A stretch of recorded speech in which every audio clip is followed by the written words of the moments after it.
મને ગઈકાલે જાણવા મળ્યું જે લોકોએ દૂધના ટેન્કર ઢોળ્યા હતા એના ફોટા આજ પણ એ લોકો રાખીને ફરે છે કે જો તમે સભામાં જશો તો તમારી પર ગુનો દાખલ કરશું. મારી વાત સાચી હા કે ના?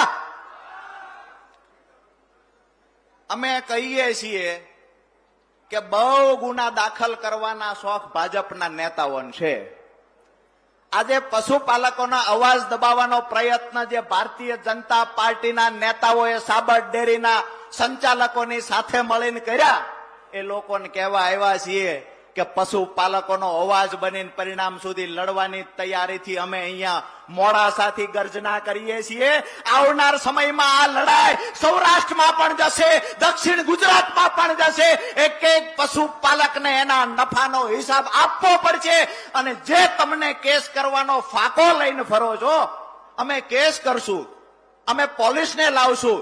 અહીંયા મંચસ પર બેઠેલા નેતાઓ તૈયાર છે કરવા હોય એ કેસ કરો.